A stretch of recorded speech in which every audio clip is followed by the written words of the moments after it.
Alright, hello there, thrill seekers.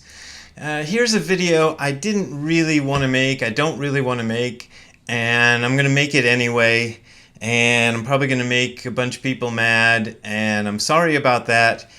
This is my personal opinion. I do not claim to speak on behalf of all of Buddhism. In fact, I apparently do not speak on behalf of most of American Buddhism. Most of American Buddhism would disagree with what I'm about to say, but I'm going to say it anyway. And so here goes. My opinions are worth about as much as a fart in the wind, but I'm going to give them to you anyway, because that's what you come here for, is to hear my fart in the wind opinions. Now, let me tell you what we're talking about, because YouTube has certain algorithms and things that will kind of punish you if you use certain words, and so I'm going to be avoiding certain words. We're talking about this.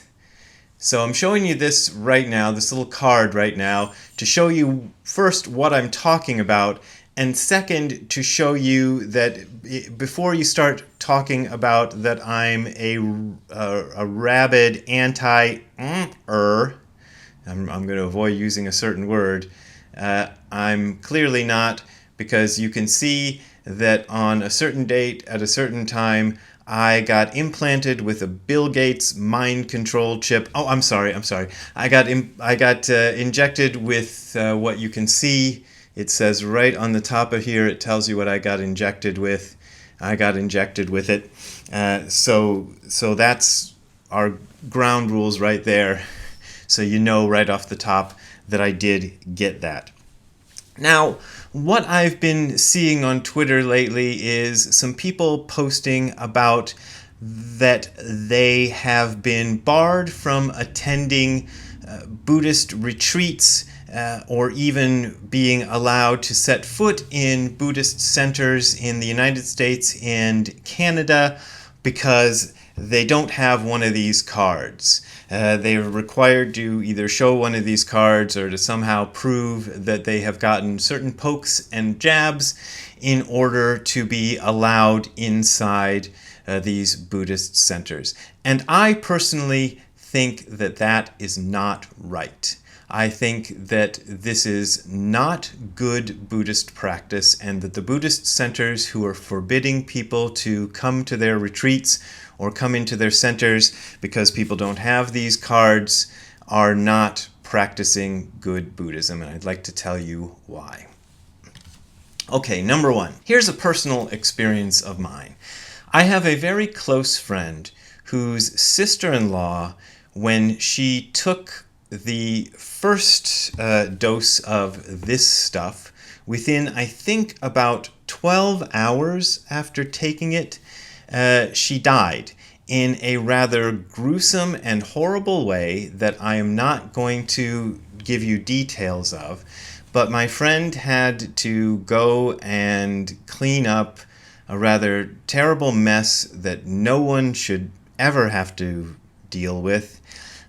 This is not somebody I heard about vaguely on the internet. This is somebody who is a person who is close to me.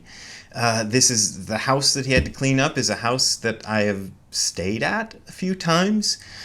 So this is not an abstraction for me. Also, I myself, after, let's see, it must have been April 5th, 2021, or April 6th, 2021, the day after I got my first dose of this, I was passed out on the floor. I was doing Zazen, and I went like a sack of potatoes. Luckily, my wife was there, and she was very distressed over this, and she wanted to take me to a hospital. I managed to recover and stumble over to the couch, very nauseous and woozy, but I said, no, I'll be okay. I don't know what happened. It must have been some kind of a heart problem, I would assume. The blood was not reaching my noggin, I assume. So I was not among the severely injured by this drug, but I count myself as one of the many, many, many, many people who have been injured by this drug. So I know from these two very personal experiences that when they say that this drug is safe for everyone, that is not true. This drug is not safe for everyone.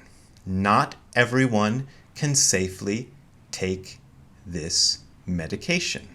And I don't think it is a good thing for a Buddhist center to require people to take a medication that is not safe for everyone as a prerequisite for coming into a Buddhist center.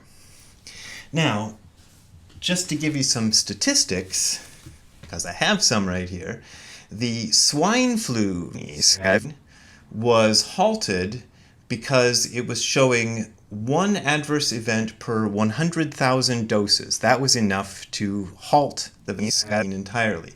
The rotavirus was halted when it showed one adverse event per 10,000 doses. This little guy is currently showing one adverse event per about 800 doses, and it has not been halted. So there you go.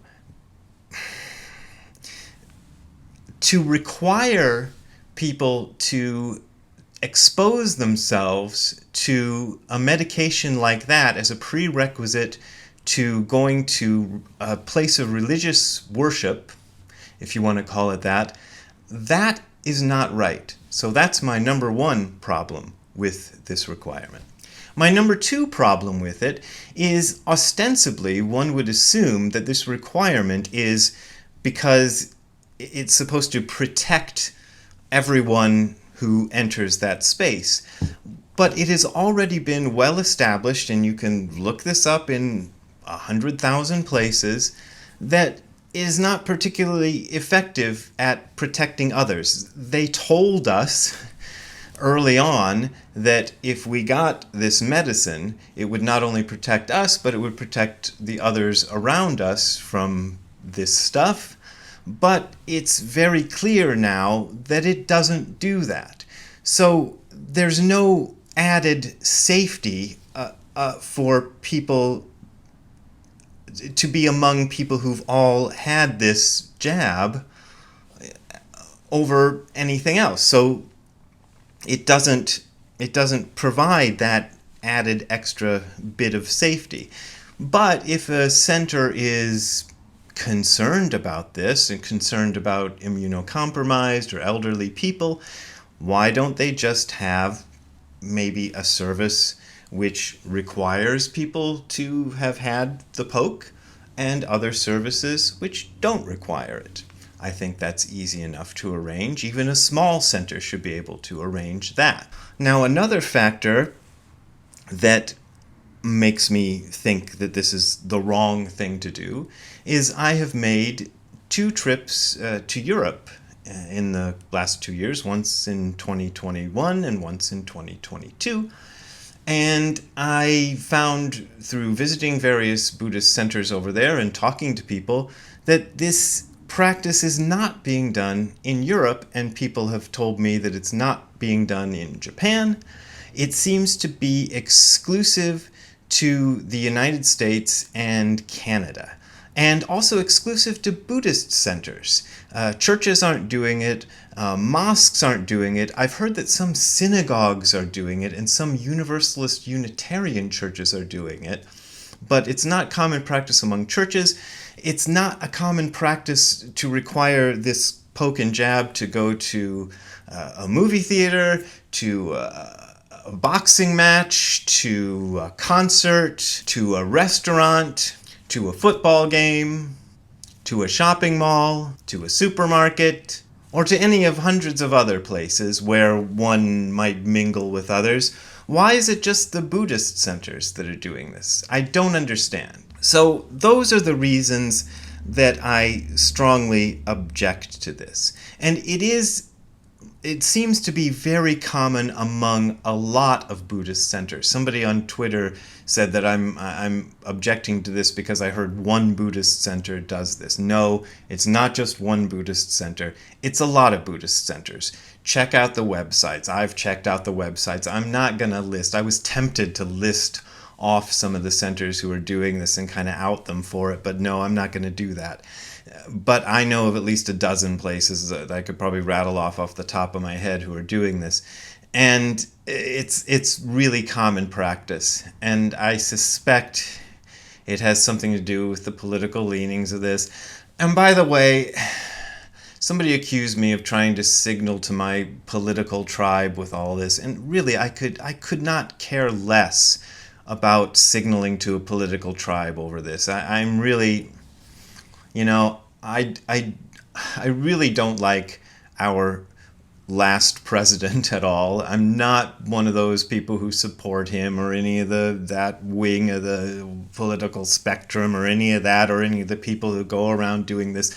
I just don't think it's right to require people to have this particular poke and jab as a requirement for going to a Buddhist center. There's no good reason to do it.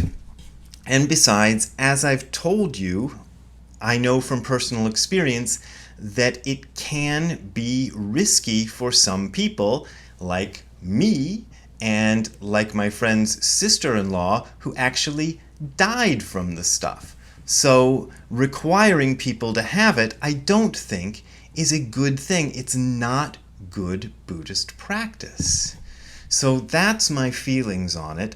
I am not against being concerned about public health. I am not against pokes and jabs in general because, as some of you know who've been following me, I lived in Nairobi, Kenya for a good portion of my life, and because of that, I've probably been poked and jabbed more than most of you out there because you have to get a lot of pokes and jabs in order to go to Africa.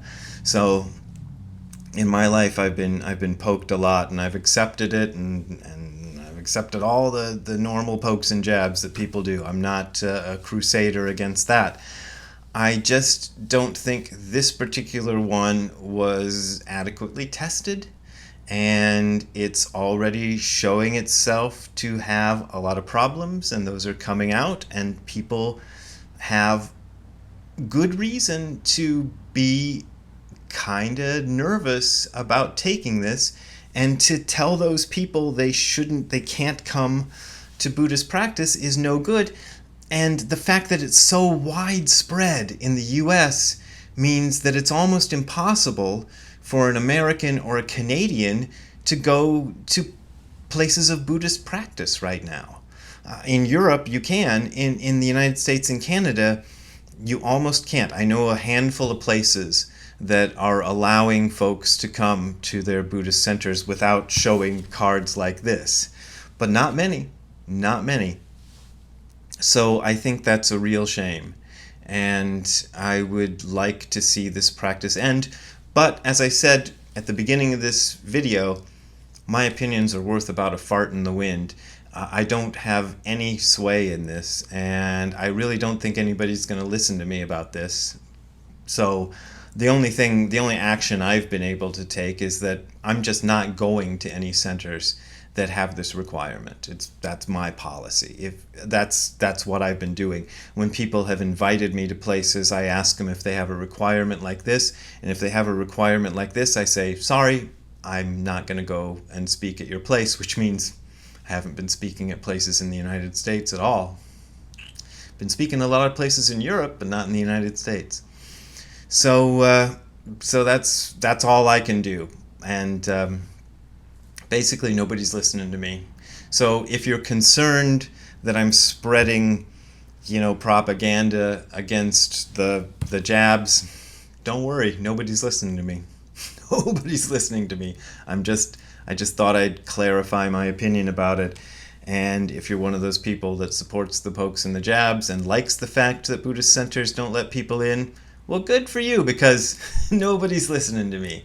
So you don't have anything to worry about. So, if you've watched this whole thing and you're still not so ticked off at me that you don't want to donate, here's the place where you can donate to me. It's hardcorezen.info/donate. That is hardcorezen.info/donate. That is my main and usually only way of making a living is through your donations. But as always, this is offered for free, so you don't gotta donate if you don't want to donate. So we will see you next time. Have a good time all the time, and I'm gonna play you out with another song. This is a song that I wrote back in the early 90s, and it is called Angelina, and it sounds like a love song to a girl who got away, but it is actually about my friend Jim Bradler, who died of a mysterious flu-like illness back around, I think, 1987 or 88. I don't really remember.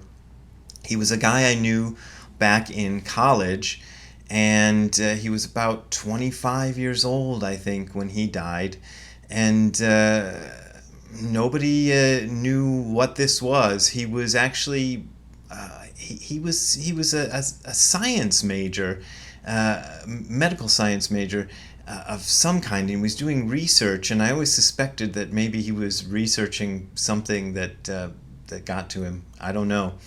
But it seemed kind of appropriate to put this song at the end of a video about this subject. So this is for Jim Bradler, wherever he is, Angelina, Angelina. So I wanted it to sound to a casual listener as if it was kind of a love song to a girl who got away, but it's a song to my friend Jim Bradler, who passed away. Here you go.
Ziggy.